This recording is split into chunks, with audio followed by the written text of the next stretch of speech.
Hi, success എന്ന് പറയുന്നത് നമുക്ക് എല്ലാവർക്കും ഇഷ്ടമുള്ളൊരു കാര്യമാണ്. സക്സസ്സിലേക്ക് എത്തണം എന്ന് പറയുന്നത് എല്ലാവർക്കും ഇഷ്ടമുള്ള കാര്യമാണ്. പക്ഷേ അത് റീച്ച് ആകാൻ കുറച്ച് സമയങ്ങൾ പിടിക്കും, കുറച്ച് ബുദ്ധിമുട്ടുകൾ കാണും. പക്ഷേ സക്സസ്സിൽ എപ്പോഴേലും നമുക്കൊരു ബുദ്ധിമുട്ടോ അല്ലെങ്കിൽ എന്തെങ്കിലും ഒരു പ്രോബ്ലം ഉണ്ടായിക്കഴിയുമ്പോൾ നമ്മൾ അവിടെ വെച്ച് സ്റ്റോപ്പ് ചെയ്യുക. അതുപോലെ തന്നെ ബാക്കിയുള്ളവരെ നമ്മൾ ബ്ലെയിം ചെയ്യാനായിട്ട് തുടങ്ങും. പക്ഷേ നമ്മൾ എവിടെയാണ് നമുക്ക് സക്സസ്സിന് കുറവ് വന്നത് എന്നുള്ളത് ഞാനൊരു ചെറിയൊരു കഥയിൽ നിങ്ങളോട് പറഞ്ഞു തരാൻ പോവാണ്. അപ്പോൾ ഒരു ഓഫീസിൽ ഇതുപോലെ ഒരു അനൗൺസ്മെൻറ്റ് വരികയാണ്. ഇതുപോലെ നിങ്ങളുടെ സക്സസ്സിന് തടസ്സമായിട്ട് നിന്നൊരു വ്യക്തി മരിച്ചു പോയിരിക്കുകയാണ്. അപ്പം ആ വ്യക്തിയുടെ ബോഡി നമ്മൾ കോൺഫറൻസ് ഹാളിൽ വെച്ചിട്ടുണ്ട്. നിങ്ങൾ നിങ്ങളുടെ ഹോമേജ് നിങ്ങൾക്ക് അവിടെ പേ ചെയ്യാവുന്നതാണ്. അപ്പോൾ എന്ന് പറഞ്ഞപ്പോഴത്തേക്ക് എല്ലാവരുടെയും ഉള്ളിൽ നമ്മൾ മനുഷ്യരാണ്. അപ്പോൾ നമ്മൾ പറയും അപ്പോൾ എൻ്റെ സക്സസ്സിന് തടസ്സമായ വ്യക്തിയാണ് പോയിരിക്കുന്നത് എന്ന് നമ്മൾ തോന്നിയിട്ട് നമ്മുടെ ഉള്ളിൽ സന്തോഷമായിരിക്കും. പക്ഷേ പുറമേ നമ്മൾ വിഷമം നടിച്ച് നമ്മൾ പോവാണ്.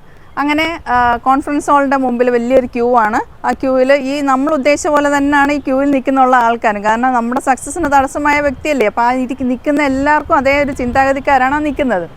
അപ്പോൾ അങ്ങനെ നമ്മൾ മുഖത്ത് വിഷമങ്ങളും കാണിച്ച് കോൺഫറൻസ് ഹാളിൽ വെച്ചിരിക്കുന്ന കോഫിൻ ബോക്സിനകത്ത് ആ വ്യക്തി ഉണ്ടെന്നാണ് പറഞ്ഞത്. അപ്പം നമ്മൾ പോവുകയാണ്, ഓരോരുത്തരായിട്ട് പോയി നോക്കുവാണ്.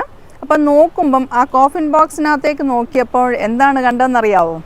അതിനകത്ത് നമ്മളെ തന്നെയാണ് അവിടെ റിഫ്ലക്റ്റ് ചെയ്ത് കാണും. കാരണം കോഫിൻ ബോക്സിൽ ഒരു ചെറിയ മിററായിരുന്നു വെച്ചിരുന്നത്.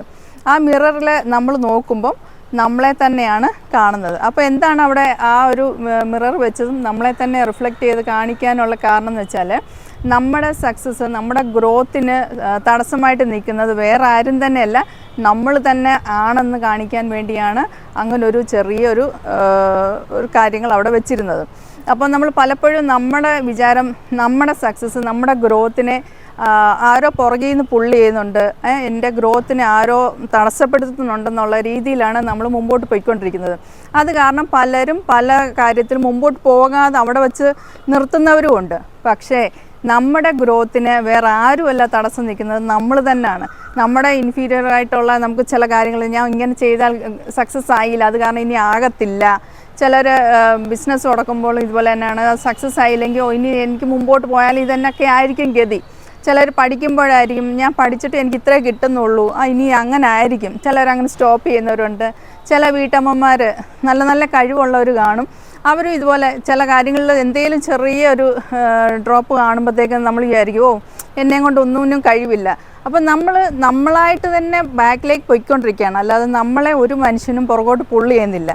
നമ്മുടെ മനസ്സിൽ നമ്മൾ എനിക്ക് സക്സസ് സാധിക്കണം എന്നും പറഞ്ഞ് നമ്മൾ കോൺഫിഡൻ്റായിട്ട് മുമ്പോട്ട് പോവുകയാണെങ്കിൽ എപ്പോഴും സക്സസ് മുമ്പോട്ട് തന്നെ പോകും. ഈ സക്സസ്സിലേക്ക് റീച്ച് ആകാനായിട്ട് സ്ട്രെയിറ്റ് ലൈൻ അല്ല ഉള്ളത്, ടാങ്കിൾഡ് ആയിട്ടുള്ള ലൈൻസാണ് ഉള്ളത്. അപ്പം നമ്മൾ ഇതെല്ലാം കടന്ന് വേണം ഒരു സക്സസ് എന്നുള്ള ഒരു പൊസിഷനിലേക്ക് എത്താനായിട്ട്. അപ്പം ഈ ഒരു വീഡിയോ നിങ്ങൾക്ക് ഇഷ്ടപ്പെടുകയാണെങ്കിൽ നിങ്ങളുടെ ഫ്രണ്ട്സുമായിട്ടൊക്കെ ഒന്ന് ഷെയർ ചെയ്യുക, ലൈക്ക് ചെയ്യുക. എൻ്റെ ചാനൽ ആദ്യമായിട്ട് കാണുന്നവരാണെങ്കിൽ സബ്സ്ക്രൈബ് ചെയ്യാനായിട്ട് മറക്കരുത്. ഇതുപോലെ തന്നെ നല്ല അടിപൊളി വീഡിയോ ആയിട്ട് വീണ്ടും വരുന്നതാണ് നിങ്ങളുടെ സ്വന്തം ജിനു.